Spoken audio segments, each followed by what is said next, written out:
말씀까지입니다. 제가 먼저 읽겠습니다. 온 섬 가운데로 지나서 바보에 이르러 바예수라 하는 유대인 거짓 선지자인 마술사를 만나니 그가 총독 서기오 바울과 함께 있으니 서기오 바울은 지혜 있는 사람이라 바나바와 사울이 불러 하나님의 말씀을 듣고자 하더라. 이 마술사 엘루마는 이 이름을 번역하며 마술사라 그들을 대적하여 총독으로 믿지 못하게 힘쓰니 바울이라 하는 사울이 성령이 충만하여 그를 주목하고 이르되 모든 거짓과 악행이 가득한 자요 마귀의 자식이요 모든 의의 원수요 주의 바른 길을 굽게 하기를 그치지 아니하겠느냐. 보라, 이제 주의 손이 내 위에 있으니 내가 맹인이 되어 얼마 동안 해를 보지 못하리라 하니 즉시 안개와 어둠이 그를 덮어 인도할 사람을 두를 구하는지라. 이에 총독이 그렇게 된 것을 보고 믿으며 주의 가르치심을 놀랍게 여기니라. 바울과 및 동행하는 사람들이 바보에서 배 타고 밤빌리아에 있는 버가에 이르니 요한은 그들에게서 떠나 예루살렘으로 돌아가고 그들은 버가에서 더 나아가 비시디아 안디옥에 이르러 안식일에 회당에 들어가 앉으니라. 율법과 선지자들의 글을 읽은 후에 회당장들이 사람들을 보내어 물어 이르되 형제들아, 만일 백성을 권할 할 말이 있거든 말하라 하니. 아멘. 아멘. 자, 오늘 우리 이제 사도행전 이 말씀을 계속 이어서 가도록 하겠습니다. 자, 오늘 말씀은 선교사로 부름받고 선교지에서 마술사를 맹인으로 만들며 총독을 믿음으로 이끌고 그리고 탁월한 설교를 통해 온 이방인들에게도 복음이 전해지게 했다 하는 그런 굉장히 하나님의 선교가 힘있게 일어나고 있는 일에 대해서 많이 쓰이는 본문이고 메시지입니다. 자, 그 점도 분명히 있습니다. 그래서 믿는 선교사들이 가는 곳에 이 마술사들이 꼼짝을 못하고 그리고 선교사들이 가는 곳에 하나님의 말씀으로 사람들을 변화시키고, 자, 그런데 이 성령께서 이 위대한 사역을 하고 계시는 이 일에 대해서는 우리가 이미 잘 알고 있습니다. 근데 오늘 제가 조금 주목하고 싶은 것은 이 위대한 사역이 일어나고 있는 성령의 역사 속에서도 그들 안에 보이지 않는 미묘한 갈등과 그리고 결별과 그리고 긴장이 존재하고 있더라는 것을 오늘 좀 한번 살펴보면서 그 속에서 성령께서는 어떤 일들을 하고 계신지를 여러분과 함께 나누었으면 좋겠습니다. 그래서 오늘 이 바나바와 바울은 1차 선교 여행을 떠났죠. 그래서 사도행전 13장은 이제 그 예루살렘, 온 유대, 사마리아 이제 땅끝을 향해 가는 굉장히 중요한 터닝 포인트를 일으키는 장이라고 말씀을 드렸습니다. 자, 4절과 5절을 한번 보시면 같이 한번 읽어볼까요? 거기서 배 타고 구브로에 가서 살라미에 이르러 하나님의 말씀을 유대인의 여러 회당에서 전할세 요한을 수행원으로 두었더라. 자, 여러분 특별한 내용이 있나요? 그냥 이건 하나의 그냥 과정 같은 그냥 평범한 이야기죠. 그런데 조금 관심이 가야 할 것은 이 구브로라고 하는 이 사이프러스는 우리는 그냥 보면 느낌이 그냥 보이지만 그러나 초대교회 사람들은 여기부터 갔구나 하는 생각을 하게 됩니다. 왜냐하면 그 구브로는 바나바가 태어난 고향이기 때문입니다. 첫 사역지로 바나바의 고향으로 가게 된 것이죠. 자, 구브로에서 사역을 마치고 난 다음 그 마술사가 맹인이 되는 그런 일을 있고 난 다음 두 번째로 이동한 곳이 어디였습니까? 버가였고 비시디아 안디옥이었죠. 13절과 14절을 읽어보겠습니다. 같이 읽겠습니다. 배 타고 밤빌리아에 있는 버가에 이르니 요한은 그들에게서 떠나 예루살렘으로 돌아가고, 자, 뭐 특별한 일이 없는데 그들은 버가에서 떠나가 비시디아 안디옥에 이르러 안식일에 회당에 들어가 앉으니라. 특별한 내용이 없는데 이게 또 왜 중요한가? 신약학자 브루스는 이 버가가 비시디아 안디옥으로 가는 그 길이 사도 바울이 태어난 소아시아 남쪽 해안으로 가는 여정이라고 이야기를 합니다. 우리가 들을 때는 그냥 버가를 갔나 보다, 우리가 볼 때는 구브로에 가서 사역했나 보다, 아무런 연관성을 이렇게 찾지를 못하는데 놀랍게도 그 당시 초대교회 사람들은 첫 번째 사역지로 바나바 고향에 가고 두 번째 사역지로 바울의 고향으로 갔구나 하는 걸 알게 되는 거죠. 자, 이게 느낌이 그런 겁니다. 우리가 봐서는 잘 느낌이 와닿지가 않죠. 마치 이게 뭐하고 똑같으냐, 우리 교인들한테 제가 편지를 썼는데 예를 들어서 제가 김도영 목사님하고 저하고 어디를 갔습니다. 그래서 첫날 도착을 한 것이 울산에 내려서 해안을 따라 남쪽으로 내려가는 길을 선택했습니다. 자기 고향으로 갔구나. 그리고 김도영 목사와 함께 목포에 내려서 평야 지역 쪽으로 북동쪽으로 올라가기 시작했습니다. 자기 고향으로 갔구나. 이걸 알게 되는 거예요. 이 당시 우리가 서신을 보면 그냥 어디 사역지에 갔나 보다 하는 느낌이 들지만, 오늘 이 선교지 방문은 바나바가 태어난 섬, 바울이 태어난 고향으로 가는 그 여정으로 이 발걸음이 시작되어졌다는 것이죠. 그걸 보면은 이 첫 선교사가 자기 집부터 챙기네 하는 그런 개념이 아니라, 성령 하나님께서 인간적인 선택을 한 것이 아니라 성령님이 이 두 사람의 가는 발걸음을 인도하고 계신다는 것이죠. 오늘 4절 말씀을 봐도 두 사람이 성령님의 보내심을 받아 구브로에 가서부터 시작을 한다는 거죠. 자, 선교사로서 첫 시작을 태어난 곳에서 시작한다라고 하는 그런 어떤 금이 환영하는 그런 내용과 같은 의미를 갖는 것만이 아닙니다. 오히려 이것은 해외 선교가 시작되어졌었어도 너희들에게 있어서 예루살렘 같은 곳에서부터 출발하라는 그런 사도행전의 정신이 잘 담겨 있는 모습과 같습니다. 예루살렘에서 온 유대 사마리아 땅끝으로 간 것처럼 땅끝 선교를 시작함에 있어서도 자신들이 이방 지역에서 태어났던 그 고향, 그 예루살렘처럼 같은 곳에서 출발하도록 하고 있는 하나님의 섭리 같은 모습도 있습니다. 자, 그래서 오늘 교훈은 뭐냐? 자기 고향 가서 개척합시다. 이게 의도가 아닙니다. 그런데 이 고향을 거치는 과정 속에서 문제는 이 바울과 바나바와 마가 사이에서 미묘한 갈등과 문제가 생기기 시작을 한다는 것이죠. 여러분 생각할 때 고향 가서 사역을 하게 됐습니다. 바나바가 처음 자기 태어난 곳에 갔습니다. 누가 사역을 가장 열정적으로 할까요? 누가 제일 익사이팅하고 그냥 정말 열정적으로 그렇게 말을 하고 싶을까요? 당연히 바나바가 그렇겠죠. 그러면 그 다음에 이제 비스디아 안디옥으로 가서 버가에서 거쳐서 비스디아 안디옥으로 들어가면서 사역을 시작을 합니다. 누가 가장 열정적으로 사역을 하고 싶어 할까요? 당연히 바울이 그렇게 하고 싶어 하겠죠. 그래서 구브로에서는 바나바가 사역을 열정적으로 하고, 그리고 버가와 비스디아를 가는 길에서는 바울이 열정적으로 사역하는 게 누가 생각해도 당연히 그럴 거라고 생각이 됩니다. 결과는 그런데 과연 어떻게 됐을까요? 놀랍게도 한마디로 정리하자면 바나바와는 어디로 갔는지 보이지도 않을 만큼 사역적으로 실종돼 버렸습니다. 자신의 고향인 구브로에서 열심히 뭔가 했을 텐데 사도행전은 바나바의 사역을 일절 기록하고 있지를 않습니다. 오히려 누가는 이 일을 위해서 바울이 쓰임 받았다는 것을 보여주고 있습니다. 자, 7절 한번 같이 읽어보실까요? 그가 총독 서기오 바울과 함께 있으니, 서기오 바울은 지혜 있는 사람이라 바나바와 사울을 불러 하나님의 말씀을 듣고자 하더라. 자, 우선순위가 누구에게 가 있습니까? 바나바와 바울이라고 돼 있습니다. 그러면 그곳에 와서 바나바가 당연히 누구보다도 열심히 이 서기오 바울에게, 총독에게 하나님의 말씀을 가르치고 열심히 열정적으로 전했겠지요. 누가 생각해도 당연히 그럴 거라고 예상이 됩니다. 그러나 누가는 사도행전에서 바나바의 사역을 기록하고 있지를 않습니다. 오히려 그 다음에 일어났던 일, 마술사, 유대인 출신의 거짓 선지자인 이 마술사가 이 무당이 회방하고 있는 이야기를 중요하게 적고 있습니다. 8절을 보시게 되면 같이 읽어볼까요? 이 마술사 엘루마는, 이 이름을 번역하면 마술사라, 그들을 대적하여 총독으로 믿지 못하게 힘쓰니. 자, 지금 바나바가 분명히 사역을 하고 있었을 것인데, 말씀 사역을 별로 바나바의 이야기는 쏙 빠진 상태에서 갑자기 이 마술사 엘루마의 이야기, 유대인 거짓 선지자 이야기가 나옵니다. 여기에서 그가 그 못하게 힘쓰니라는 말은 왜곡시키고 비틀어버리게 하고 있으니라는 말인데, 왜 그러냐? 지금 이 사람이 명색이 총독이 지금 성경 공부를 하고 있는데 거기서 무당 부닥거리를 하고 이러지는 않았을 거 아니에요? 그럼 뭘 걸었느냐? 이 사람 출신이 뭐죠? 유대인 거짓 선지자라 그랬어요. 성경에 대해서 잘 알고 있다는 거죠. 참 아이러니하죠. 유대주의 교육을 받아 성경을 많이 배운 사람이 가서 하는 일이 뭘 하고 있습니까? 무당짓을 하고 있는 거죠.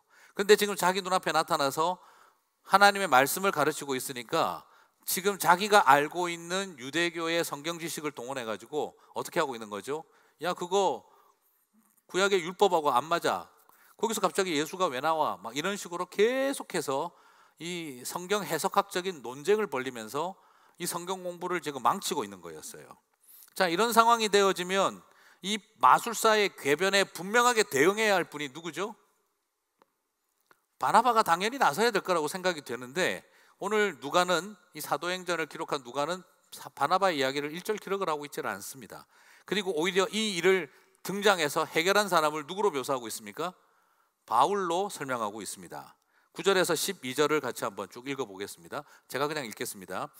바울이라고 하는 사울이 성령이 충만하여 그를 주목하고 이르되, 모든 거짓과 악행이 가득한 자요 마귀의 자식이요 모든 의의 원수요 주의 바른 길을 굳게 하기를 그치지 아니하겠느냐. 보라, 이제 주의 손이 내 위에 있으니 네가 맹인이 되어 얼마 동안 해를 보지 못하리라 하니, 즉시 안개와 어둠이 그를 덮어 인도할 사람을 두루 구하는지라.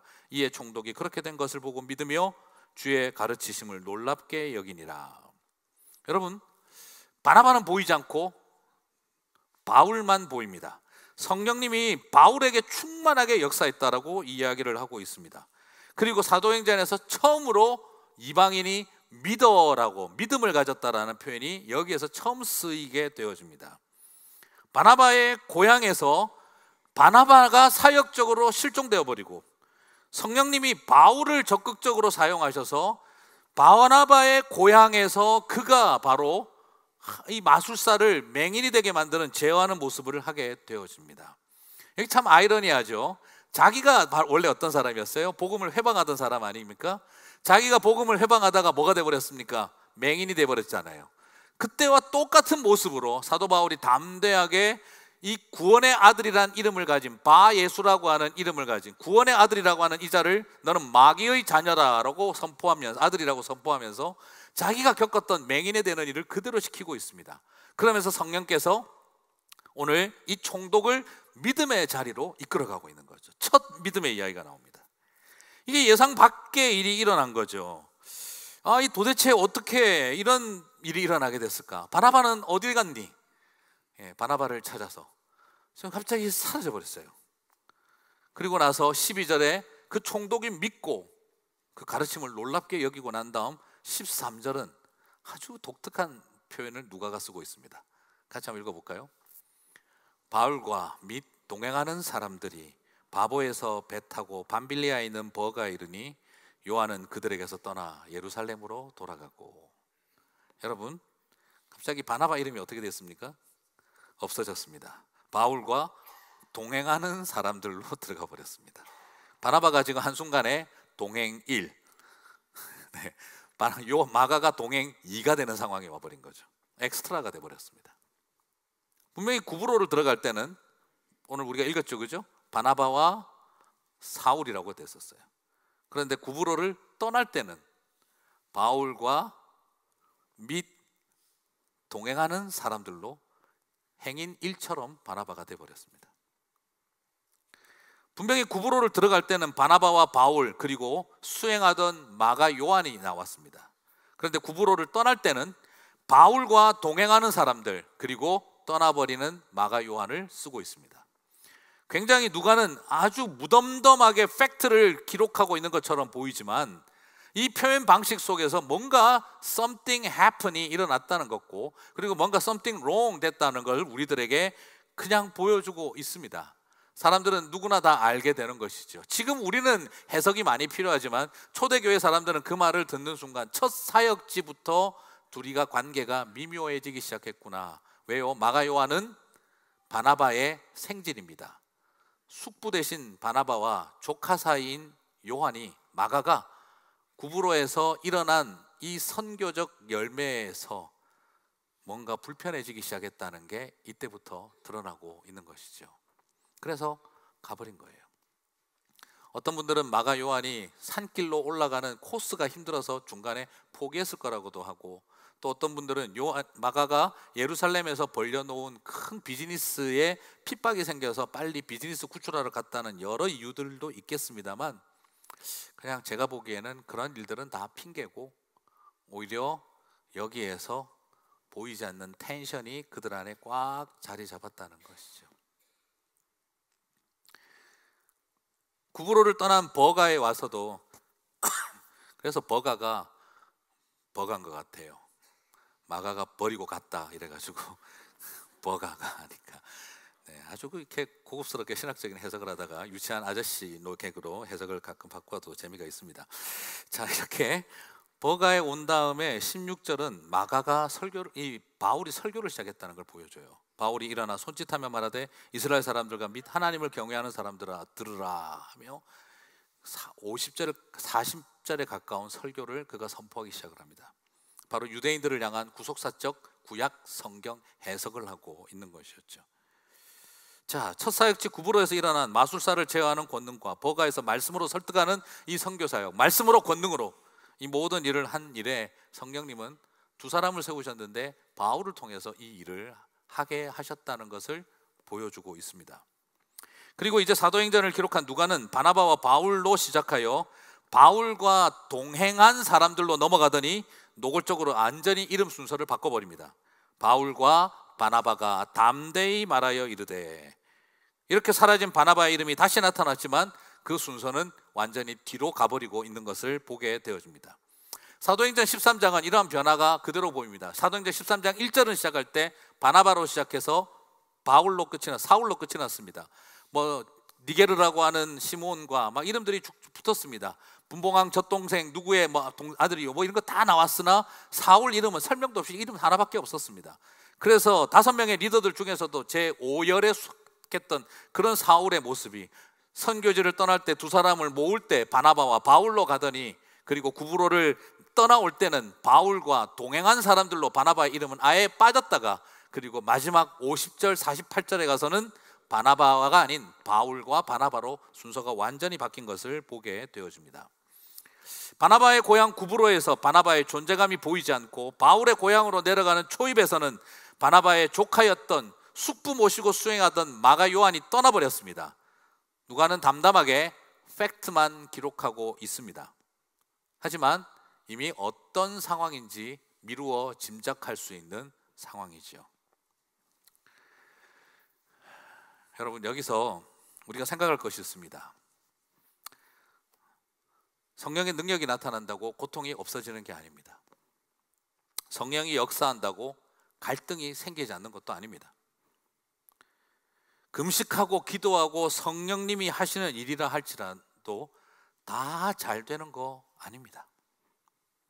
여러분, 그건 다 경험하고 계실 거라고 생각합니다. 저보다 더 앞선 인생의 선배님께서는 더 이것이 뭔지 잘 아실 겁니다. 어떻게 성령님이 하시는 사역인데 왜 이렇게 일이 안 되나? 어떻게 하나님이 하시는 이 일에서 이런 갈등이 생기나? 이거 그러면 해봐야 소용없는 일이다, 때려치워버리자. 가장 쉽게 내릴 수 있는 결론은 그것이지만 그렇지 않습니다. 그러면 이거 성령님이 없는 일인가? 성령님이 하신 일이 아닌가? 라고 결론도 내려서는 안 됩니다. 성령님이 역사하시고 성령님이 하신 일이지만 고통과 실패와 결별과 갈등이 따라오는 것입니다. 그렇다면 그 이유는 뭐겠습니까? 오늘 그 이유를 좀 찾았으면 좋겠습니다. 근데 이미 어쩌면 여러분 다 잘 이유를 아실 거예요. 오늘 어머니 날이잖아요. 자식 키워보시면 아시죠? 사랑으로 안 대해보셨습니까? 사랑으로 대하지 않았던 적 없지 않습니까? 기도하고 눈물로 키운 자식 아닙니까? 그런데 그렇게 나는 사랑을 가지고 했는데 자식들은 엄청 상처받았다고 말하지 않습니까? 나는 그렇게 기도하고 눈물로 했는데 교회 근처는 가지도 않겠다라고 이야기하지 않습니까? 내가 기도한 게 헛것이었고 내가 사랑이 아니었던 걸까요? 그렇지 않아요. 사랑으로 해도, 기도로 눈물로 해도 때로는 어려운 일들이 다 생깁니다. 그걸 통해서 여러분 뭘 느끼십니까? 하나님, 내 밑바닥을 보게 해주시고, 내가 애비다 기도하는 교회 집사다, 권사다, 장로다, 목사다 했지만 내가 이런 인간이었구나 하는 걸 뼈저리게 느끼면서 하나님, 나를 불쌍히 여겨주십시오 하며 엎드리게 되지 않았습니까? 내가 기도 안 해서, 내가 성령 없어서 그렇게 된 게 아니라 그 과정을 통해 내 모습을 보게 하시고 나를 빚어가시는 하나님의 손길이었음을 다 고백하게 되지 않습니까? 하나님의 선교도, 하나님의 교회도 마찬가지입니다. 성령 충만하고 이래봐야 소용없고, 기도하고 열심히 일해봐야, 교회 사역 해봐야 소용없어, 다 때려치워라, 이게 답이 아니라 뭡니까? 그 과정을 통해서 하나님은 우리의 민낯을 보고 밑바닥을 보게 하시는 거죠. 그걸 통해 우리를 빚어가시는 것입니다. 우리가 이 바울, 당시 바울도요 굉장히 힘들었어요. 지금 우리가 사도행전만 보면 어때요? 승승장구하는 위대한 사역자죠. 그런데 여러분, 갈라디아서를 보면은 이때 바울이 굉장히 힘들었다는 걸 알 수가 있어요. 오늘 사도행전에서 누가가 다 적어놓지는 않았습니다. 그러나 나중에 사도 바울이 갈라디아서를 쓸 때 자기 속내를 밝혀놓은 부분이 여기에 있습니다. 바로 이 갈라디아서 서신을 회람했던 사람들이 바로 비시디아, 안디옥 그 주변에 있었던 사람들이에요. 갈라디아서는 그 지역을 위해서 쓰여진 서신인데, 갈라디아서 4장 13절을 보면 그 당시 상황이 어땠는지를 사도 바울이 밝히고 있습니다. 같이 한번 읽어보겠습니다. 내가 처음에 육체의 약함으로 말미암아 너희에게 복음을 전한 것을 너희가 아는 바라. 자, 갈라디아서 편지에 처음으로 밝히고 있습니다. 그 당시 비시디아 안디옥에 와서 처음 복음을 전할 때 그가 어땠다는 거죠? 육체의 약함으로. 이 약함이라는 표현이 육체적인 바닥을 칠 때였다는 거예요. 그 고통 속에서 내가 너희들에게 복음을 전했던 것을 너희가 알지 않느냐, 이 말이죠. 피골이 상접하고 얼굴이 흙빛이 되고 온몸이 아파서 덜덜 떨며 발작을 일으키고 쓰러져 가면서 그때 복음을 전하고 있었다는 겁니다. 당시 그 버가, 곧 비시디아 안디옥에서 설교했던 그가 죽을 고생을 하며 육체적인 질병으로 고통을 받으면서도 사역하고 있었던 거 여러분도 알지 않습니까? 라고 말을 합니다. 얼마나 힘들었었는지 갈라디아서 4장 15절에 좀 더 표현을 합니다. 그런 자기를 얼마나 그 사람들이 사랑해 줬는지 고향 사람들이 보여주고 있습니다. 같이 읽어볼까요? 너희의 복이 지금 어디 있느냐? 내가 너희에게 증언하노니 너희가 할 수만 있었더라면 너희의 눈이라도 빼어 나에게 주었으리라. 지금 그 당시 바울이 어떤 상황이었다는 겁니까? 너무너무 고통스러워서 이 눈을 빼버리고 싶다라는 생각이 들 정도로 고통스러울 때, 당신들이 나를 얼마나 사랑했는지, 얼마나 사랑했냐 그러면 가능하면 눈을 뽑아가지고 나한테 주고 싶어 할 만큼 여러분들이 나를 케어하고 돌봐주지 않았었느냐, 그걸 내가 증언할 수 있다, 하나님 앞에서. 그 고마움을 표현하고 있잖아요. 참 행복한 바울이죠. 눈을 뽑아주고 싶어할 그런 교인들이 있었을 그 이야기를 하고 있는 것이죠. 그러나 여기서 우리가 볼 수 있는 게 뭡니까? 그만큼 힘들었던 거예요, 몸이.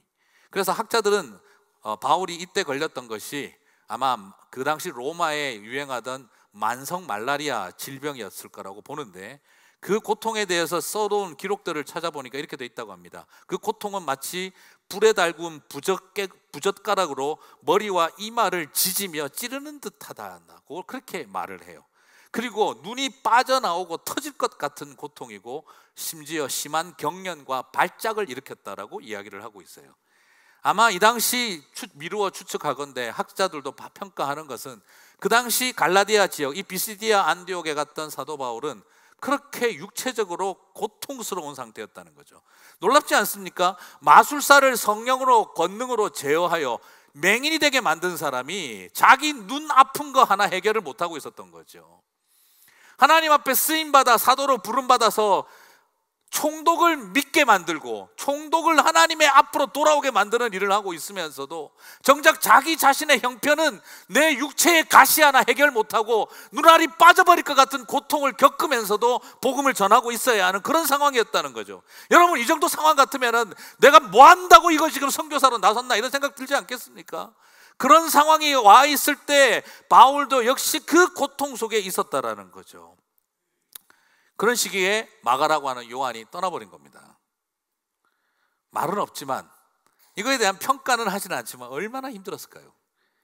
바울이 아팠던 게 먼저인지 아니면 마가가 떠난 게 먼저인지 성경은 정확하게 기록하고 있지는 않습니다. 그래서 어떻게 본다면 바울이 무지 아프고 말라리아 걸린 거 보고 이 꼴 저 꼴 보기 싫어서 떠나버린 건지, 이런 사람 데리고 선교여행 못하겠다 싶어서 버리고 떠나가 버린 건지, 아니면 마가가 떠나가는 걸 보면서 바울이 진짜 병에 걸려서 몸과 마음이 다 망가진 건지, 어느 것인지 알 수는 없지만 이리 보나 저리 보나 좋을 일은 하나도 없는 상황입니다. 구브로 섬의 변화와 총독의 믿는 역사가 있었습니다. 하나님 하신 일입니다. 하지만 그 은혜와 역사 속에서도 병 걸리고 관계 상하는 일은 여전히 그들에게 주어져 있는 몫이었습니다. 사랑하는 성도 여러분, 오늘 사도행전을 기록한 누가는 담담하게 이 팩트들을 기록하고 있습니다. 하나님의 선교가 끓어오르는 곳에서 갈등의 냄비도 끓어오르고 있었습니다. 하나님의 선교가 불타오르는 그곳에서 내 몸도 말라리아 열병에 불타오르고 있었습니다.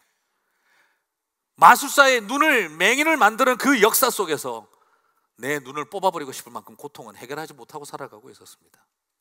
그러면서 마가와 바나바 패밀리와 바울은 미묘한 긴장 속에 서 있었습니다. 재산을 다 갖다 바쳐도 자존심을 못 갖다 바치는 우리들의 모습, 목숨을 걸고 예수를 믿어도 목숨 걸고 싸우는 우리들의 모습, 그 밑바닥을 오늘 성령님은 있는 그대로 보여주고 있습니다. 너무 바울 입장에서 아프고 고통받고 힘들어 죽겠는데 이런 상황에서 내 고향으로 들어가는 길목에서 떠나버리다니, 지네 숙부 고향에서 뭐가 삐꼈나, 마음 상할 일이고, 그리고 그걸 떠나가는 모습을 보고 말라리아에 걸리고 죽을 고생을 하는 것인지 뭐든지 간에 알 수가 없습니다. 그러나 그 밑바닥을 보게 하는 과정이 이들에게 필요했던 것입니다. 나중에 바나바와 바울은 다음 선교 여행을 준비할 때 이 마가 요한 문제로 인해서 심히 다투고 결별하고 갈라지고 싸우게 됩니다.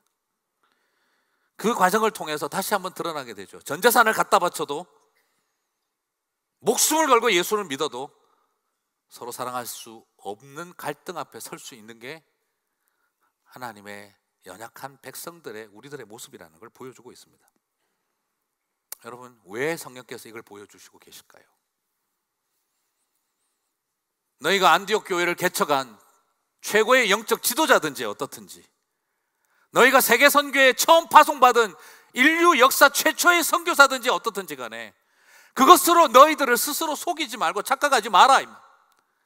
당신이, 여러분이 이 교회를 개척을 했든지 이 교회를 완성을 시켜 그리스도인이라는 이름을 듣게 했든지 최초의 이방인 교회를 건설한 영적 지도자의 레벨에 있든지 세계 선교 역사 최초의 파송 선교사든지 어떻든지 간에 우리는 연약한 인생들이라는 것, 뭐가 된 것처럼, 다 이룬 것처럼 착각하지 말고 우리가 바로 이런 연약한 인생들이라고 하는 자신의 실체를 직면하라는 것, 성령께서 그걸 저와 여러분에게 보여주고 계신 것입니다.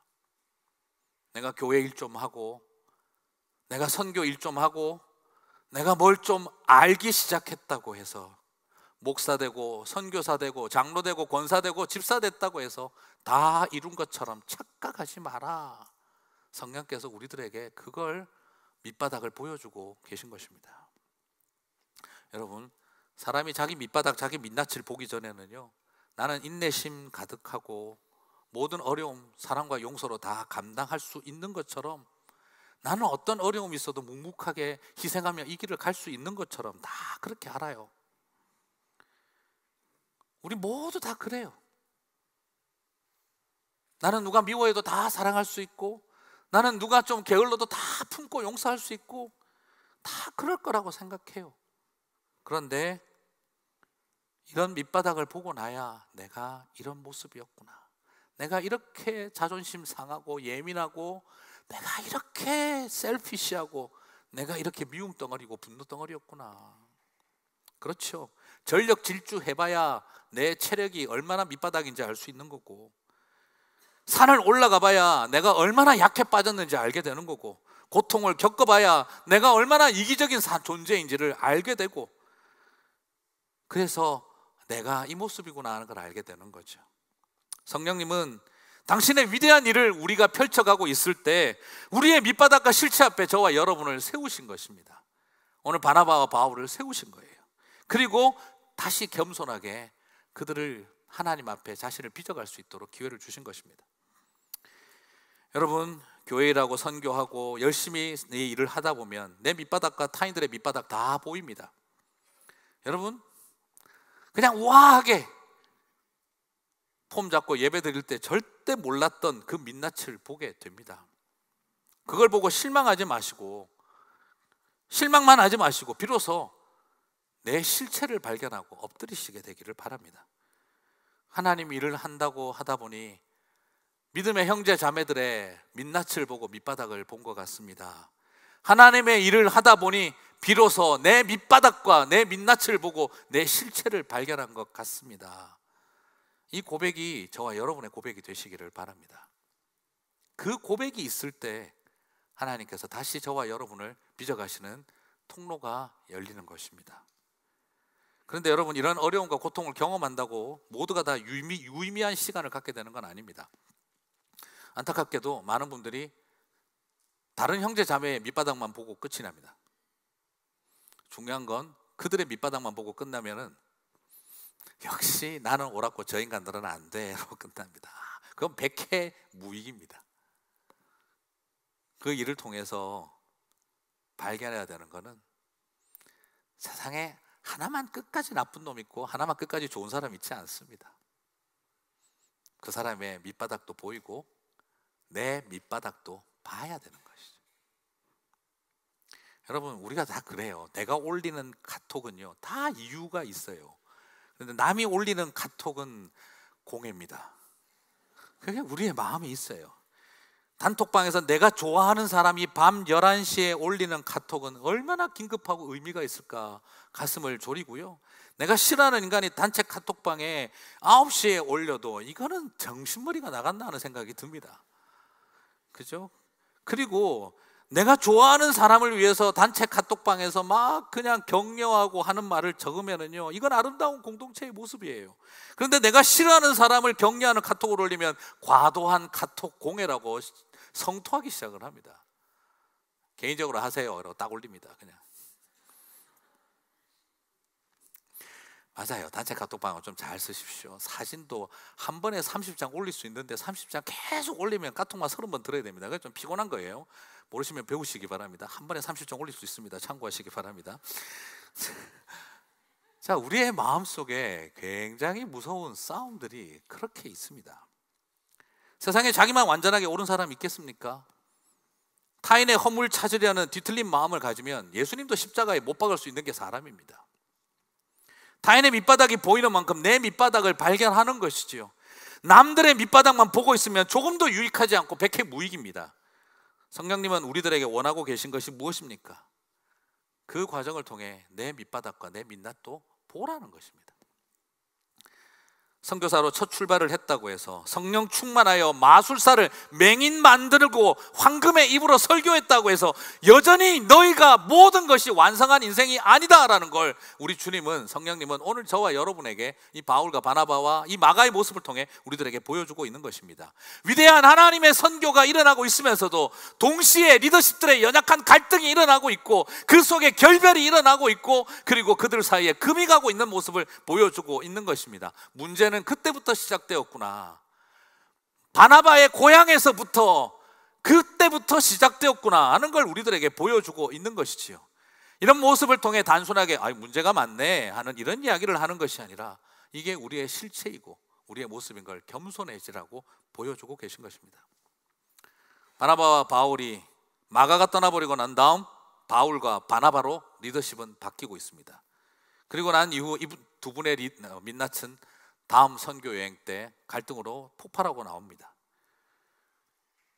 그렇지만 이 과정을 통해 하나님은 이들을 다시 회복시키고 있으십니다. 그게 너희들의 모습이다 하는 것. 자신의 밑바닥을 보지 못하고 타인의 밑바닥만 본다면 이 고통과 갈등은 끝까지 갈 것입니다. 그러나 그 과정을 통해 자신의 밑바닥을 보고 나면 하나님은, 성령께서는 우리가 함께 연약한 인생임을 고백하게 하신다는 것이죠. 특히 13장은 성령께서 주권적으로 역사하는 것이 제일 많이 강조되고 있습니다. 성령께서 제일 많이 나오는 부분이 사도행전 13장 중에 하나, 13장입니다. 하나님의 선교를 하는 가운데 성령께서 다 하시는 일입니다. 그러나 성령께서 뭘 하고 계십니까? 동시에 그들의 그 민낯을 보게 하고 계시고, 그리고 성령께서 또 하나 하는 은밀한 일이 있습니다. 그게 바로 한 사람의 등장과 한 사람의 퇴장입니다. 성령께서 부르셔서 두 사람을 세웠습니다. 그죠? 바나바와 바울. 성령님이 세우셨어요. 그러면 이제는 이방 선교사로 또 두 분을 파송했습니다. 성령님이. 그러면 이 두 분이 다 하나님의 선교를 위해서 기가 막히게 쓰임 받는 이야기만 나와야 되겠죠. 그런데 영광스러운 초대교회 최초의 선교사로 파트너로 파송받은 이 두 사람의 가는 길이, 한 사람은 이제 세계 선교의 물꼬를 터야 할, 성경을 기록하고 교회를 세워야 할 사람으로서 등장시키는 길이었고, 또 다른 한 사람 바나바는 이제 퇴장하는 길로 보내고 있는 것을 보게 됩니다. 바울은 이방인 선교를 위해 많은 성경을 쓰고 이방을 위한 사도로 부르심의 꽃을 피우는 신약교회의 리더십의 역할로 펼쳐져 갑니다. 사도행전은 이제 바울의 이야기로 주목하기 시작을 합니다. 반면 바나바는 자신이 세운 바울을 통해 이방 선교가 펼쳐져 갈 수 있는 기반을 마련하는 것으로 끝을 내고 자신은 퇴장하는 길로 가기 시작을 합니다. 한 사람은 이방인의 사도로 시작하는 길이요, 이제 한 사람은 사라져가는 길로 걸어갑니다. 그런데 이 두 가지가 다, 등장과 퇴장이 다 성령님이 하시는 일입니다. 성령님은 등장하는 일만 시키고 계신 것이 아니라, 우리가 받아들이기 쉽지는 않지만 성령님은 퇴장하게 하는 일도 인도하고 계신다는 것입니다. 모든 것이 성령님의 역사인 것을 고백하는 일이 쉽지가 않습니다. 등장하는 바울도 쉽지 않았겠지만 퇴장하는 바나바의 길도 쉽지 않았을 것입니다. 하지만 이 모든 일이 성령님이 하시는 일로 우리는 고백할 수 있어야 합니다. 그래서 여러분, 등장할 때 머뭇거리지 마시고 퇴장할 때 주저하지 마시기 바랍니다. 원하는 대로 될 때 하나님의 주권을 인정하는 일은 쉽습니다. 그러나 원하는 대로 되지 않을 때 이것이 하나님의 주권이라고 인정하는 것은 매우 어려운 일입니다. 신학책 읽으면서 하나님의 주권을 논하는 것은 쉬운 일입니다. 하지만 내 삶의 자리에서 내가 원하지 않는 방식으로 인도하는 그 손길 앞에 하나님의 주권을 인정하는 것은 굉장히 어려운 일입니다. 내가 원하는 대로 되지 않아도 여러분 꼭 기억하십시오. 하나님의 인도하심은 계속되고 있습니다. 많은 인생의 선배님들께서 다 아시지 않습니까? 계획대로 다 되시던가요? 저 역시 지난번에도 말씀드렸습니다만 제 거치와 관련되어져서 제 삶을 돌아보면 원하는 대로 계획대로 된 일이 하나도 없습니다. 미국 유학 갈 생각도 안 하고 있는데 유학길이 얼척없이 열렸고, 한국으로 당연히 돌아간다고 이민가방 8개 잘 관리해놨는데 단기 선교 용품으로 도네이션 하게 될 줄이야 누가 알았겠습니까? 당연히 공부 마치고 한국 가서 뭘 할 거라고 예상했었지만 하나도 하지, 공부도 드디어 올해 6월 달에 풀로 졸업합니다. 겨우겨우 박사 논문 써가지고 논문 제출을 했습니다. 오재경 목사님 와서 3년 6개월 만에 끝난 거를 저는 13년을 걸렸습니다. 제가 혼자 앉아서 생각을 해봤습니다. 후배는 와서 3년 반 만에 끝나고 가는데 나는 13년을 지금 아직 하고 있구나. 계획대로 되는 일이 하나도 없었구나. 그리고 한편으로는 그래서 하나님께서 내가 모나고 또 거친 게 많아서 다듬는 시간이 많이 필요하셨나 보다, 그렇게 고백도 하게 되고, 그리고 나서 돌아봐도 생각을 해봐도 그렇습니다. 계획대로 된 일은 하나도 없습니다. 그렇지만 모든 것을 하나님이 인도하셨습니다. 그래서 지금부터라도 그런 마음을 갖습니다. 하나님, 퇴장할 때 잘 퇴장하게 해 주십시오. 에이, 목사님 벌써 무슨 퇴장 이야기를 합니까? 아니요.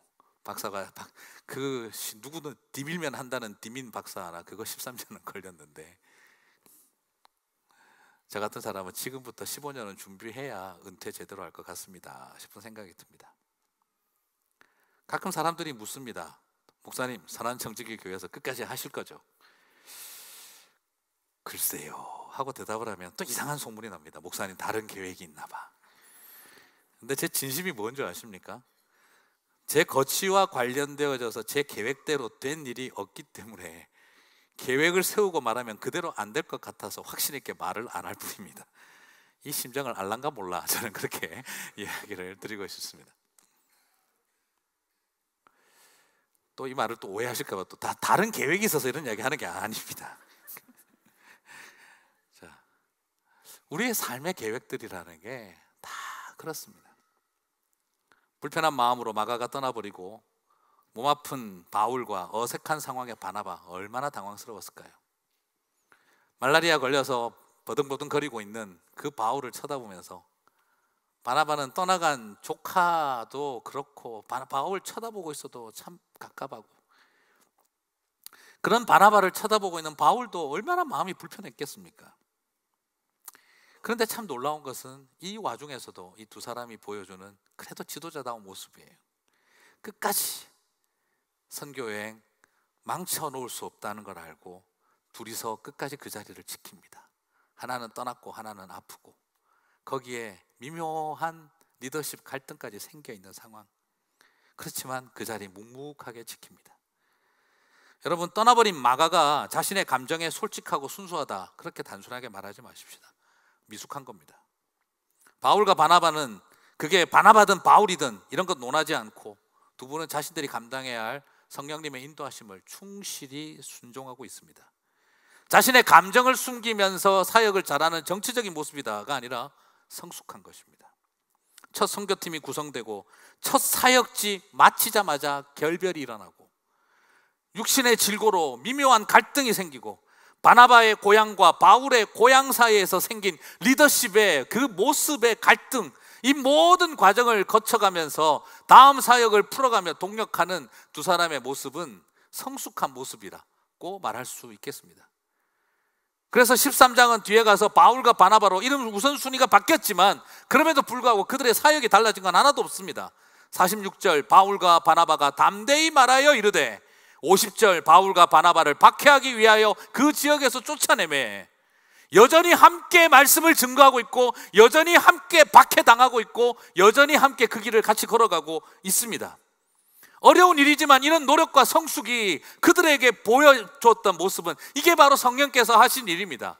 마가가 순수하지 않냐? 저는 그렇게 생각하지 않습니다. 미숙할 뿐인 것입니다. 오히려 그 자리에 이 바나바와 바울은 그 힘든 자리 같이 고생하고 같이 말씀 증거하며 하나님께서 보내신 이 길을 우리가 망쳐놓을 수 없다. 우리 밑바닥 다 드러났지만 그 밑바닥을 통해 감당해야 할 일은 끝까지 가자. 그러면서 자신의 길을 걸어갑니다.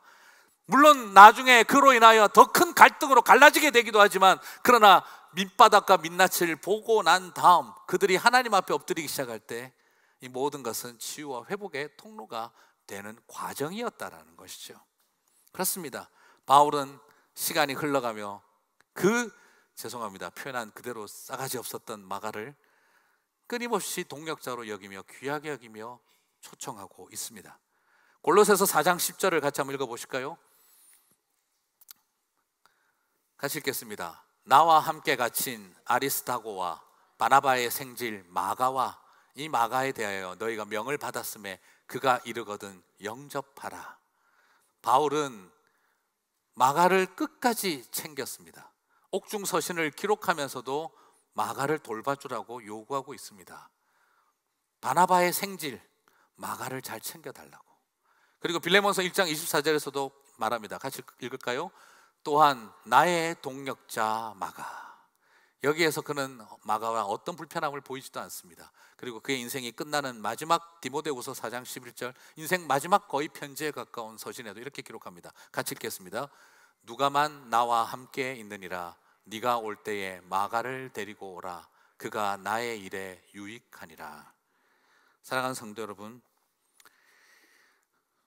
마지막 죽음 전에 꼭 보고 싶다. 마가 좀 데리고 와라. 인간적으로는 어떨 수도 있겠습니까? 마가 빼고 다 데리고 와라, 이렇게 할 수도 있겠죠. 그런데 마가를 데리고 와라. 내 인생 마지막 가는 길에 꼭 보고 싶은 사람 마가다. 오늘의 이 결별이 이렇게 아름다운 동력으로 이어져 갈 수 있었던 것은 바울도 자신의 밑바닥을 봤고 마가도 자신의 밑바닥을 본 것이죠. 그 과정 속에서 그들은 우리의 밑바닥, 성령께서 하시는 그 일들 속에서도 우리는 여전히 이런 인생의 밑바닥을 보일 수밖에 없는 존재들이라는 걸 알기 시작을 한 거죠. 하나님의 일을 이렇게 하면서 세계 선교 첫 파송 선교사로 떠나면서 첫 사역지 마치고 결별하는 이런 것이 우리들의 모습이라는 걸 그들이 알기 시작을 한 거죠. 그 고백이 바꿔놓은 것입니다. 사랑하는 성도 여러분, 비온디 맑게 갠 하늘, 해밀이라는 말, 순우리말, 부부 복고지 그 모토인데요. 오늘 그 미묘한 결말과 그들이 보인 밑바닥의 민낯이 결국은 은혜의 통로가 되었습니다. 사랑하는 성도 여러분, 저와 여러분에게서 성령께서 역사하시는 자리에서 이런 밑바닥과 민낯이 드러나는 우리의 일은 뭐가 있습니까? 그리고 그 일을 끝까지 갖고 가시겠습니까? 아니면 그 모든 일들이 내 민낯을 보고 그는 나의 동력자라, 결별자를, 버리고 떠난 자를 동력자라 부르며 그를 잘 영접해달라 부탁하며 죽기 전에 보고 싶은 존재로 만들어갈 것입니까? 그것은 이제 저와 여러분에게 달려있는 몫입니다. 사도행전 13장의 버가에서의 결별이 인생의 결별이 되지 않게 하시기를 바랍니다. 다시 만남의 날들을 이끌어 가시는 저와 여러분 되시기를 주님의 이름으로 축복합니다.